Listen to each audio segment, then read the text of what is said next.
Thank you. One human family living on one organism.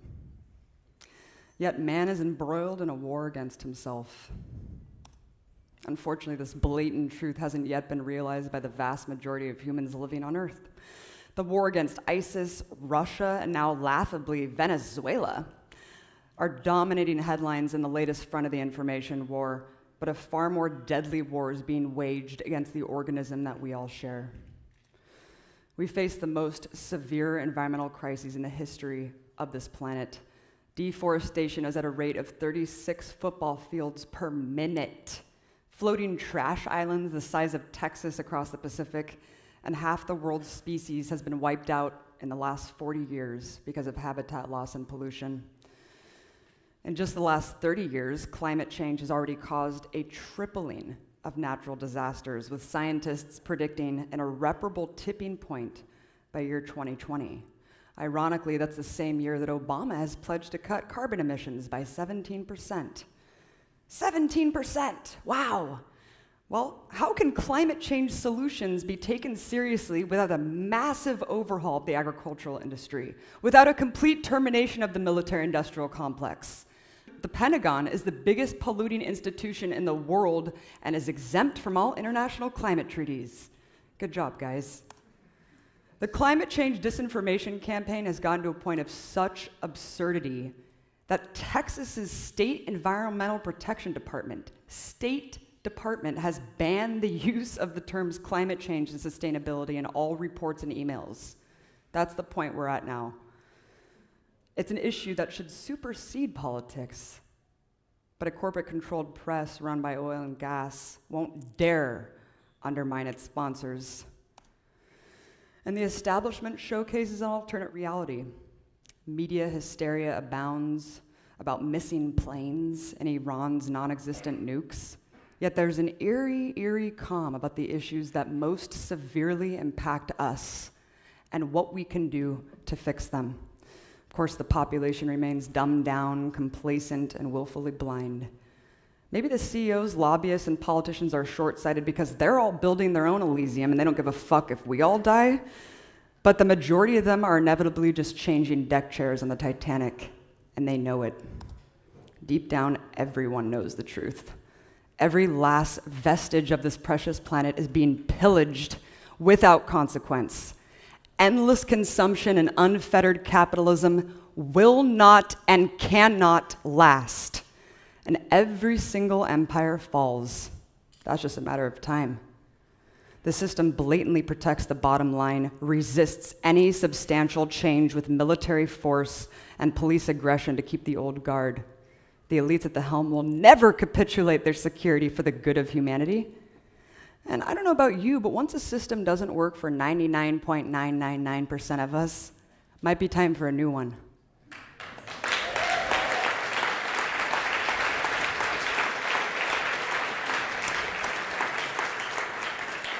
I know all of you guys know this already, otherwise you wouldn't be here. And thank fuck for Peter Joseph's not only incredibly mind-blowing 3-part documentary series, Zeitgeist, but for his follow-up work with The Culture of Decline. All necessary mandatory viewing for everyone, and all of which dismantle this toxic conventional wisdom that strangles us in our mental development.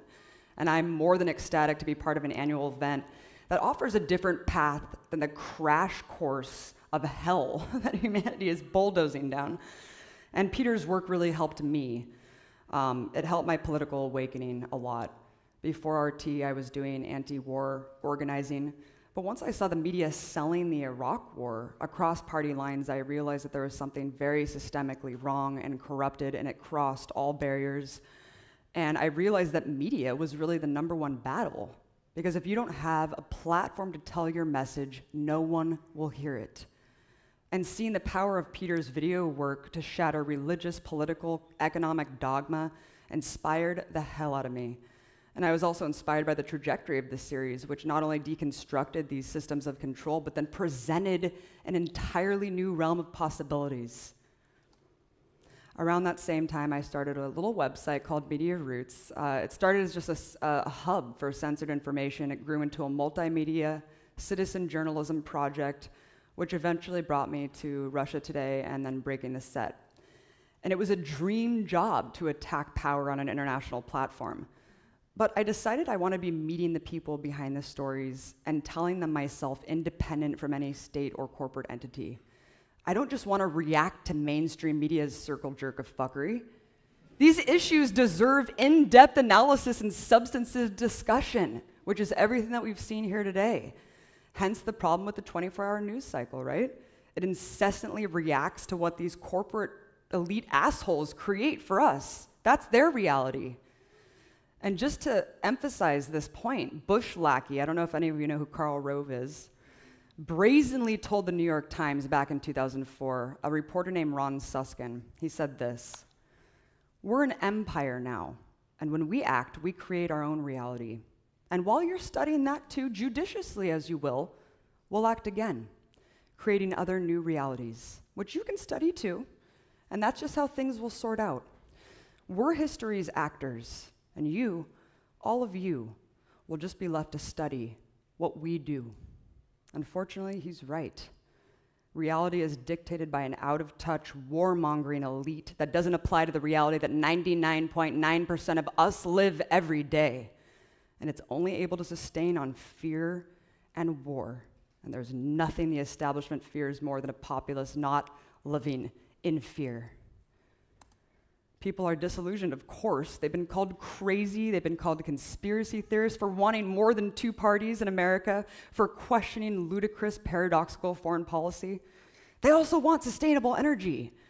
3/4 of Americans want to transfer to wind. 71% want to transfer to solar and wind, according to Gallup in 2013. I'm not sitting up here saying I have all the answers, and I don't think anyone out here claims to. But a technological, resource-based economy is the most thought-provoking and groundbreaking solution I've seen to the crisis of civilization that we face. And there's an extensive roadmap on how to get there.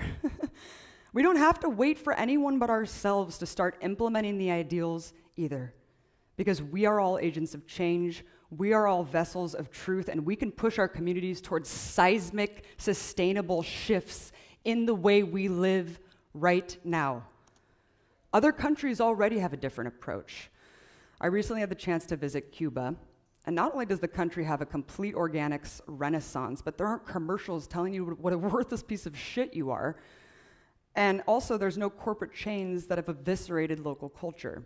But most spectacularly is Cuba's medical internationalism. It sent the world's largest contingent of doctors. 66 different countries have healthcare professionals operating it right now. It has a medical school that trains people for free to become doctors. Of course, this wasn't out of altruism. The long-imposed economic blockade on Cuba has forced it to become self-sufficient and fiercely community-oriented. Clearly, the country is far from perfect, and I'm not saying that communism, obviously, I know that that's not the way to go. We've seen it fail time and again. But the obvious takeaway remains the tremendous amount of good that can be done with such little resources. I mean, if this is what an economically crippled nation can do, what can the richest country in the world do with the resources that we have if people came first? Of course, every government that's tried to incorporate different economic models gets systematically crushed. USA ideas out there around the world subverting every sort of alternative with covert spending for regime change. In Cuba, still, despite the normalization process, they're spending $20 million a year on the ground. 56 years after the Cold War, and America can't let a small socialist nation live in peace. It's fucking unbelievable.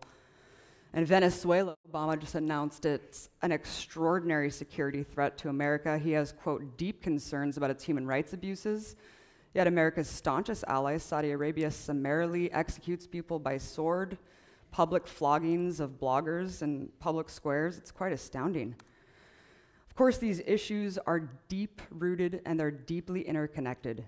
This is about hegemony, and the clutches of global capitalism will not give up easily. The system can't afford alternatives, and we've seen how far it will go with no remorse. It's a machine that runs on death and destruction, having institutionalized structural violence that kills millions of our brothers and sisters every day around the world. And we can't sit idly by and be passive actors watching this happen. No one has to go without water in Detroit or freeze to death in bombed out Gaza because we have the resources to provide everyone. Would you let your mother or brother starve to death in the streets? No, because we belong to the commons and the commons belongs to us. The revolution of values is an extension of empathy and understanding, compassion, humility, globally. It means the shattering of the illusion of me as separate from you, as us as separate from the dirt under our concrete jungle. It comes with expanding consciousness, media literacy, critical thinking, and sharing this information. And most importantly, it's about being the change, building the alternatives ourselves. That's why I believe that this movement is unstoppable, and the ideas it spawned will create the reality, our reality of a sustainable future, because if we don't do something drastic, we'll just become casualties in the war being waged against us and every living thing on this planet, on this pale blue dot. As Carl Sagan said, in our obscurity and all of this vastness, there is no hint that help will come from elsewhere to save us from ourselves. Thanks.